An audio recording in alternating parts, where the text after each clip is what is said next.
नमस्कार दोस्तों, एक बार फिर से आप लोगों का स्वागत है टाइम लैप्स केमिस्ट्री में। मैं और एक नए मुहावरे के साथ आप लोगों के बीच में आ गया हूँ अपनी सीरीज़ को कंटिन्यू करने के लिए। आज का मुहावरा है कि जैसे आचार वैसा व्यवहार और जैसा व्यवहार वैसा बढ़ेगा व्यापार। तो भैया एक चीज़ तो क्लियर हो गई कि ज़िंदगी में आचार होना बहुत ज़रूरी है, नियम और कायदे होना बहुत ज़रूरी है। और यही आज का हमारा एक इम्पॉर्टेंट टॉपिक है जो समझाता है रेट कांस्टेंट को कि भैया आचार सबकी ज़िंदगी में, नियम और कायदे सबकी ज़िंदगी में, पर उनको जो ढंग से फॉलो कर लेता है, जो उनको स्ट्रिक्टली फॉलो कर लेता है, उसी की रेट ग्रोथ क्या हो जाती है, बढ़ जाती है। मैं इसको आपके रेट कांस्टेंट के साथ जोड़ दूं। यहाँ से एक बात तो क्लियर हो गई कि अगर रेट कांस्टेंट को मैं नियम और कायदा मान लूँ तो वो डायरेक्टली प्रोपोर्शनल है आपकी रेट का। मतलब आप जितने ज़्यादा अच्छे से नियम और कायदों को फॉलो करेंगे वो आपकी इम्प्रूवमेंट को उतना ज़्यादा बढ़ा देगा, आपकी इम्प्रूवमेंट स्किल्स को उतना ज़्यादा बढ़ा देगा और क्या कर देगा, आपकी रेट को 2 गुना और 3 गुना कर देगा। मतलब वो क्या हो गया, डायरेक्टली प्रोपोर्शनल हो गया। पर वो कहीं ना कहीं आपको बहुत सारी चीज़ों से रेस्ट्रिक्टेड कर देगा, जैसे कि भैया ये वाला खाना मत खाओ, ऐसा मत करो, तला हुआ मत खाओ, लोगों से रेस्ट्रिक्टेड रहो, समय की पाबंदी होगी, टीवी नहीं देखना होगा। तो ये सारे क्या होगा, रेस्ट्रिक्शन हो गए। ये रेस्ट्रिक्शंस क्या कर रहे हैं कि अगर आप नियम और कायदों को ढंग से मान रहे हैं तो आप पर रेस्ट्रिक्शंस बढ़ते जा रहे हैं। दैट मीन्स कि रेट कहीं ना कहीं इन्वर्सली प्रोपोर्शनल हो जाएगा किसके, कंसंट्रेशन ऑफ रिएक्टेंट के। तो हमारे पास यहाँ से एक फार्मूला निकल के आ गया रेट कॉन्स्टेंट का, क्या, rate upon concentration of reactant. ये बात क्लियर हुई कि नहीं हुई, rate upon concentration of reactant. अब यहाँ से मैं अपने फॉर्मूले को कंटिन्यू करता हूँ कि रेट क्या है।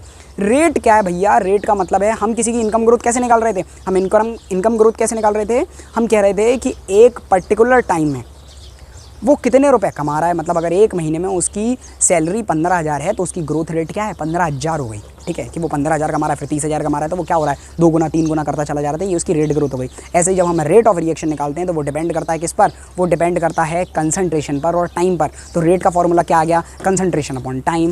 ये बात क्लियर हो गई कि नहीं आ गई। अब मैं क्या रेट कॉन्स्टेंट के लिए ये लिख सकता हूँ, concentration upon time into 1 upon concentration of reactant. ये बात क्लियर हुई कि नहीं हुई, concentration upon time into 1 upon concentration of reactant. ये क्लियर हो गया कि नहीं हो गया। अब ज़रा यहाँ से मैं अपने फैक्टर को आकर के लेकर के चलता हूँ। अगर मैं आगे लेकर के चलूँ तो ज़रा देखना कि कंसंट्रेशन क्या है। कंसंट्रेशन है कि भैया कितने लीटर सॉल्यूशन में हमने कितना मोल सॉल्यूट डिसॉल्व किया, यही तो कंसंट्रेशन है। तो कंसंट्रेशन क्या हो गया, मोल पर लीटर, मोल पर लीटर। तो लीटर ऊपर जाएगा तो क्या हो जाएगा, मोल लीटर इनवर्स। तो भैया हमारे पास रेट कांस्टेंट का फॉर्मूला क्या आ गया, mole litre inverse upon time into 1 upon concentration of reactant. फिर से कंसंट्रेशन है, यहाँ के लिख सकते हैं मोल लीटर इनवर्स। बात क्लियर हुई कि नहीं हुई। टाइम के लिए हम क्या लिख सकते हैं, टाइम के लिए हम लिख सकते हैं सेकंड। टाइम के लिए हम क्या लिख सकते हैं, सेकंड। अब ज़रा देखना हमारे पास फॉर्मूला क्या आ गया, हमारे पास फॉर्मूला आ गया mole litre inverse upon second into 1 upon mole litre inverse की पावर n। n क्या है, ये हमारी कैटेगरी के हिसाब से जो हमने डिवाइड किया उसको रखेंगे। हमने कैटेगरी कैसे डिवाइड करी थी कि जो भैया बिलो एवरेज है वो कौन है, 0 ऑर्डर, जो एवरेज है वो कौन है, फर्स्ट ऑर्डर, जो रिच है वो कौन है, सेकंड ऑर्डर। तो अब हम सबसे पहले क्या करते हैं, समझने को मैं इसीलिए कह रहा हूँ क्योंकि मान लो कि ये तो थ्योरेटिकल कॉन्सेप्ट हैं, फर्स्ट सेकंड और 0 ऑर्डर तो किताब में आपकी दिया हुआ है, आप पढ़ भी लोगे, आप रट भी लोगे। पर मान लो कभी आपसे थर्ड ऑर्डर, फोर्थ ऑर्डर के बारे में बात हुई, सूडो ऑर्डर के बारे में बात हुई, तो क्या करोगे आप। ऐसे में अगर आपको पता होगा कि वो जो पावर हमने ली हुई है रिएक्टेंट की कंसंट्रेशन की, वहाँ पर अगर हम ऑर्डर लगा देंगे तो हमारे पास कांस्टेंट की यूनिट आ जाएगी। ये बात क्लियर हो रही है कि नहीं हो रही है, ज़रा ध्यान देना। अगर मैं बात करूँ 0 ऑर्डर के लिए तो 0 ऑर्डर के लिए फॉर्मूला क्या हो गया, mole litre inverse upon second into 1 upon concentration of reactant. तो रिएक्टेंट की कंसंट्रेशन की पावर क्या हो गई, 0। अगर किसी भी चीज़ की पावर 0 है तो वैल्यू कितनी हो जाती है, 1। तो हमारे पास बचा क्या, सिर्फ और सिर्फ रेट बचा। अब रेट क्या कहता है, mole litre inverse upon second, second ऊपर चला जाएगा तो क्या बन जाएगा, mole litre inverse second inverse.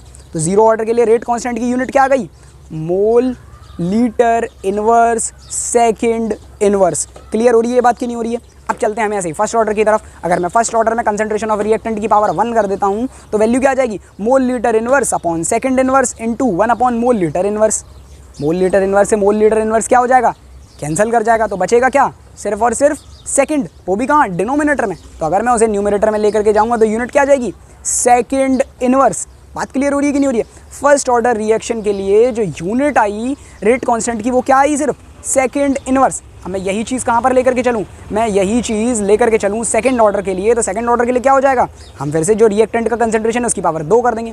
Power 2 कर दिया तो कितना हो गया, mole litre inverse into mole litre inverse. 1 mole litre inverse से 1 मोल लीटर इनवर्स क्या हो गया, कैंसिल हो गया। अब बचा क्या क्या, सेकंड जो कि डिनोमिनेटर में है, मोल लीटर इनवर्स जो कि डिनोमिनेटर में है। अगर मैं इसको न्यूमरेटर में लेकर के जाऊंगा तो फॉर्मूला क्या हो जाएगा, मोल इनवर्स। लीटर जो इनवर्स में था वो सिर्फ लीटर, सेकंड जो नीचे कैसा था,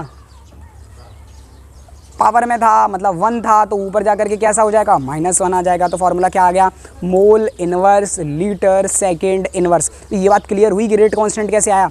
रेट कांस्टेंट आया किससे, आपकी प्रोडक्टिविटी से, आपकी रेट से।